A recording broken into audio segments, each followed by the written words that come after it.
I've been informed that we are ready to get rolling. So I'm going to call this to order. We've got three bills. And since you're already in the hot seat, a representative, we're going to hear yours first. So we have House Bill 328 as just I'm sorry, I'm going to take this off so people online can hear me. As was just passed, or the substitute was just passed by subcommittee. So I'll have you explain the bill to full committee this time. Go ahead. Thank you, Mr. Chairman. Members, let's see. Let me make sure I've got my right bill here. Yes, I do. Okay. I'll make sure no paperwork was put in front of me and I can give you the wrong LC number. Okay. Thank you, Mr. Chairman. This is Okay, we're working off LC 364647S. That's correct. Thank Okay. you, Mr. Chairman. This is substitute to House Bill 328 LC 364647S. I'll try to be succinct. Members, we've seen this bill before. Those of y'all that were just here in the subcommittee, we just have went through the entirety of the bill. We've talked about the issue, and the subcommittee came to a conclusion. This bill passed out of full committee last year, and while our bill didn't make it out of rules due to the tenuous COVID-19 situation, I have great faith that this bill will now move with your support. In short, this bill lowers the fees that telecoms pay to put their infrastructure in the right-of-way by eliminating loopholes inside of our government tax maximizers. In short, if an infrastructure provider doesn't have a retail end user, Georgia code pushes you to a base GDOT rate from the 1980s that is out of date and, in my opinion, out of touch. This bill is supported by Verizon, AT&T, the Georgia Telecommunications Association, which is most of the telecom providers in rural Georgia, Crown Castle, Zayo, Windstream, and others. Well, that, Mr. Chairman, I turn back to you. Okay. All right. I'm going to open this up for any questions, preferably if you were not on the subcommittee. I don't see any. Are there any online? Okay. Okay. So we have no questions. So at this time, I will entertain a motion. Okay. All right. We got a motion do pass. Okay. Second. Okay. We got a motion, a second. Any discussion? All in favor, or I guess we got to do a roll call vote. I'm going to ask Blake Doss to do a roll call for us. All right, Representative Holmes. All right, Representative Anderson. Yes. Yes. Representative Camp. Yes. Representative Cantrell. Yes. Representative Carson.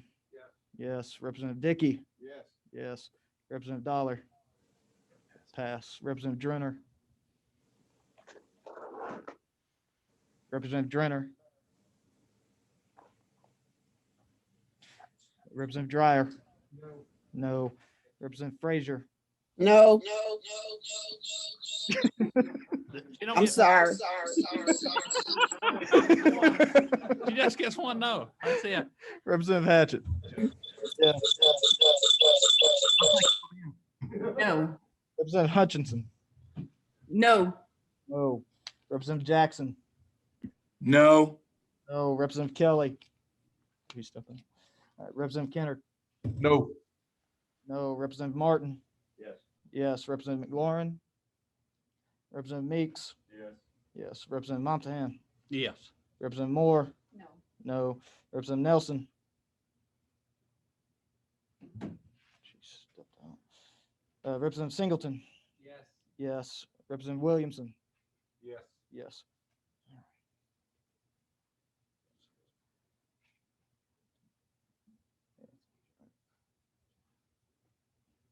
11-6.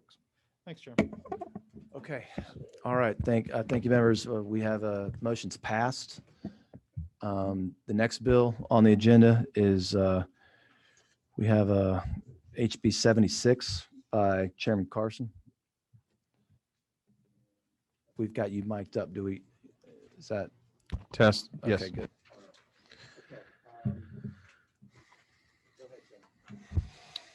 Thank you, Mr. Chairman. This is a bill with House Bill 76.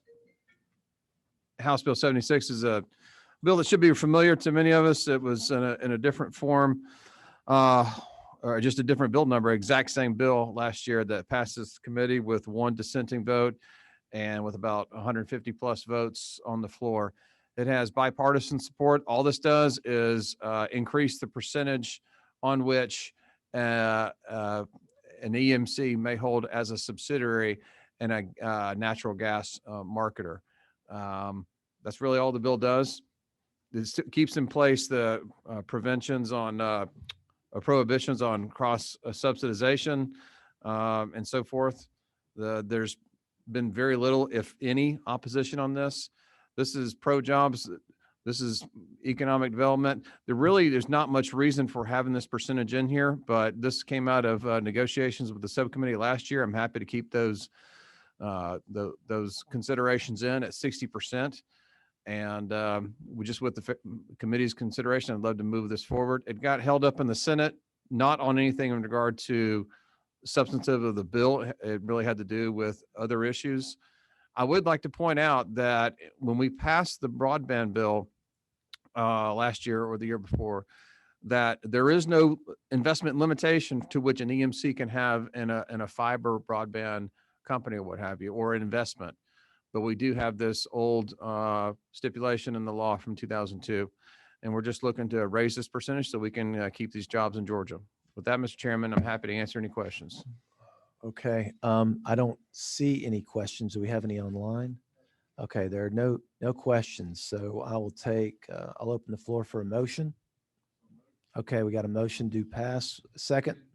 Okay, we have a motion, a second. Any discussion? Okay, no discussion. I'm going to ask Blake to call the roll. All right. Representative Holmes? Representative Anderson? Yes. Representative Camp? Yes. Representative Cantrell? Yes. Yes. Representative Carson? Yes. Representative Dickey? Yes. Representative Drenner? Yes. Yes. Representative Dreyer? Yes. Representative Frazier? Yes. Yes. Representative Hatchett? Yes. Representative Hutchinson? Excuse me. Yes. Yes. Representative Jackson? Yes. Yes. Representative Kelly? Representative Kennard? Yes. Yes. Representative Martin? Yes. Representative McLaurin? Representative Meeks? No. Representative Montahan? Yes. Representative Moore? Yes. Yes. Representative Nelson? Representative Singleton? Yes. Representative Williamson? Yes. Motion passes. All right, so the motion passes. And with the last bill we have on today's agenda is HB 150. Representative Williamson, if you'd like to, if you can tell me your mic, you can present from there. Okay.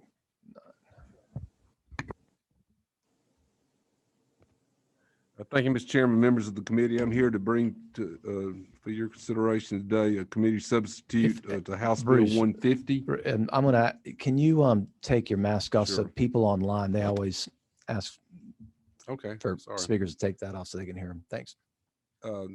Here to ask for a committee substitute to House Bill 150, LC 364599S. Blake, can you double check and make sure I'm reading from the right LC number? 4599S. Or did I pick up the wrong one? That's what I was afraid of. Here we go. I've got it right here. Thank you. Apologize. Representative Williamson, which LC are you working from? I'm now working from LC 364480. I apologize. That's not the one we have. I'm sorry. This is the one on the, I'm sorry. That's John Carson's. All right, here we go. Now we're getting in the scene. Sorry. Somebody's saving paper. All right, I'll try one more time. Mr. Chairman, members of the committee, I'm here to bring to you today for your consideration the committee substitute to House Bill 150 LC 36461S. On the right one now. That's what we have. So Thank you. this has been through a couple subcommittee hearings. It's pretty simple. It just prohibits governmental entities from adopting policies that prohibit the connection or reconnection of any utility service, and this is the key, of any utility service based solely on the type or source of energy or fuel. This bill basically gives Georgians a resilient path for lower energy pricing. It gives Georgia consumers freedom of choice, thereby assuming that competing energy sources keep pricing low. It helps consumers, especially our most vulnerable citizens, enjoy the lowest possible heating costs, especially during these difficult economic times. It definitely helps protect restaurant jobs, manufacturing jobs, and agricultural jobs. Again, it protects the wallets of our citizens as they try to heat their homes and businesses and in the state of Georgia. Be happy to answer any questions. Okay. We have Chairman Martin. I think Chair, Secretary of the Caucus, Williamson, can you just reiterate for us line 25 and 26? I continually get emails over the weekend telling me that this bill was telling governments what they had to use to heat their bill. And I'll read it for you if you aren't there. But Right. nothing in this code section shall limit the ability of a government entity to choose utility service for properties owned by that government entity. So is Yeah. it not true? Your intention is not to regulate how they choose to heat municipal buildings. And so the emails we're getting that are telling us, we're telling governments what they can use are incorrect. Isn't that right? That is correct. And I'd like to PS that by saying nothing in this bill would, if a governmental entity chooses to encourage the use of one type of energy or over another, there's nothing to prevent that municipal local government from figuring out creative ways to incentivize their citizens towards the direction they want to lead them through any kind of economic incentives similar to economic development incentives that they can use. Nothing will preclude them from doing that. They just cannot take away the customer's choice to buy a fuel that best suits them in their pocketbook based solely on the type of fuel or the source of the fuel. Thank you. And incidentally, I failed to tell the committee that this has come with no objection. I've had nobody come by my office, nobody call objecting to this. It comes without objection from both the Georgia Municipal Association and the Association of County Commissioners. All right. They're in fact neutral on the bill. Okay. Well, with that, I don't see any more questions. Just want to make sure. Okay, so nobody virtually has any questions. Okay, so with that, we have one. I spoke too soon. All right, go ahead, Representative Hutchinson. So I'm getting the same emails, and not only that, just today I've and in addition to other people being called out of social media about this bill. So what problem is this correcting? So thank you for the question. In various municipalities across the nation, some municipalities have chosen to limit their citizens' choice of the type of fuel based on goals that those municipalities chose to reduce their carbon footprint or going completely carbon free over a period of time. In their efforts to hasten that, they've decided to limit the customer's choice of fuel, and we'd hate to see that happen in Georgia. Especially if you paid attention today, if you've seen what's going on in Texas, millions of people are without power right now because they just don't have a reliable energy source. This is a follow-up. So ultimately, this limits local control. No, ma'am. This stands for consumer choice. The government shouldn't limit. I don't see the proper role of government as limiting a citizen's choices, especially for the type of fuel they choose to buy and heat their homes with. But this is prohibiting the local governments to make that decision on their own, right? Correct. That is correct. Thank you. And I would like to say this is a bipartisan measure. All right, Representative Kennard.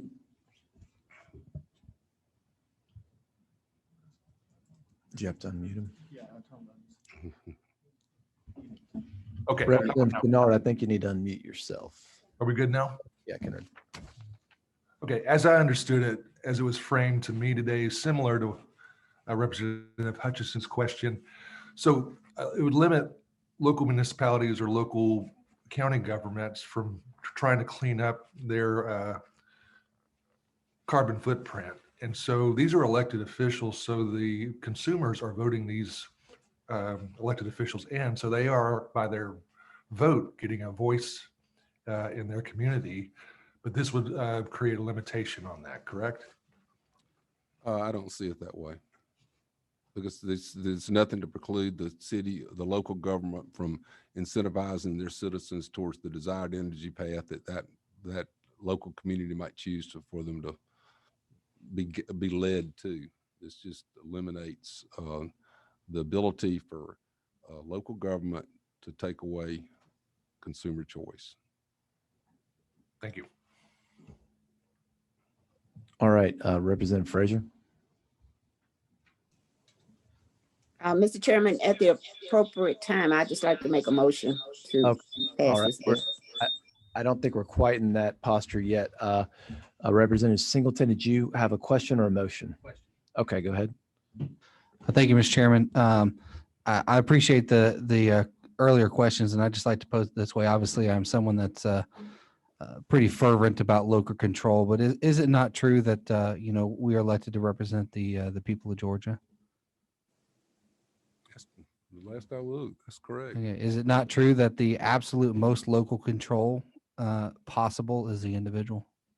That's a great way to frame it. Would you not say that this bill gives the individual choice? I would. Mr. Chairman, thanks for allowing me the question. When the appropriate times, I'd like to make a motion. Okay, you can actually be recognized. Representative Frazier. Representative Frazier, I believe you were the first to chime in. Do you have a motion? Yes, I'd like to make a motion that this bill do pass. Okay. That she moved. Okay, do pass. All right. Okay, so we have a motion and a second. Any discussion? I'll be brief, but I want to thank members for doing this. But since I chaired the subcommittee and have been the receiver of a number of emails, I'm believing how we could do this. I want to remind people that, as the gentleman just said, that the local consumer gets absolute choice. I mean, you can always push something down the way you want to see it, but at the end of the day, this bill does nothing to keep people from choosing not to hook up to their original gas provider. So if people want to, the gentleman earlier, one of our members said, isn't it true they vote for people? And if these people want to want to push this down on them, they can. The same thing would be true if that individual feels strongly that they want to use a type of energy source, they'll go do that. They don't have to vote for a mayor or a county commission chair to tell them how to do it. So I just, as part of our debate, I've been down here, as I said earlier, a minute on things, and I'm long tired of people, half baking their headlines with us preempting somebody, a city's choice. But there's not the headline that the mayor or the alderman in Savannah is preempting consumers' choice on not only what to heat with, but what to cook their family's food on. And so let's be real clear. What this bill does is leave it up to individual homeowners on how they choose to heat and how they choose to cook the food for their family. If that gets into somebody's business because they think we prohibited a mayor from telling somebody how to cook their food, I believe in local control as well, but I'm okay with that type, because the local control ought to be for the people that pay the bills. Thank you for allowing that, and thank you for bringing the bill, Representative Williamson. Okay, we've got one more comment. Representative Dreyer, is that you? Yes. Okay, you're on. Thank you, Mr. Chair.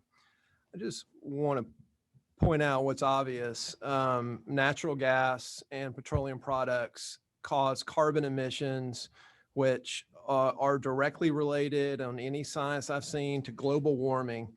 Global warming leads to sea level rise. I've been to beaches in Georgia and looked out and said that I don't believe those beaches are going to be there for my kids to be able to take their kids to them. The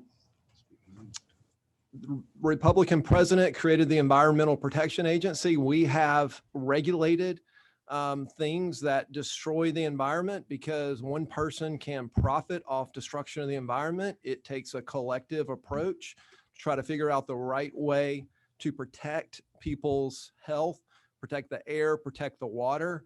And I want to stand up today for generations that come after me. And I also want to stand up for my city council, the city council of Savannah, and other folks. So I will be voting no today. Thank you, Mr. Okay, I believe that's all the questions and comments we have. So I'm going to do this vote a little differently. I'm going to ask everybody in the room to just raise hands, and we're just going to count, and then we'll go online and do a roll call that way. So we have a motion, do pass, and a second. So if you're present, if you're in favor, raise your hand.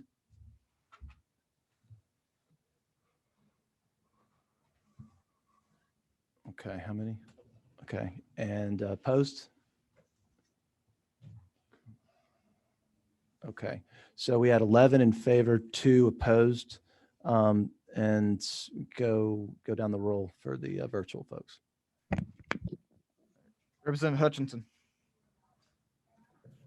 No. All right, Representative Kennard, No. Representative Cantrell, Yes. Representative Jackson, Yes. Representative Drenner, No. Representative Frazier, Yes. Representative Holmes. So 14. Okay, so the motion passes. And I believe that is the last item of business for the committee. So with that, I want to thank the members for joining. I know that right now we're starting to get in those times where we're getting pulled in a bunch of different directions. So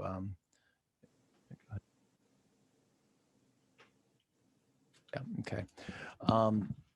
So with that, thank y'all for being here. Adjourned.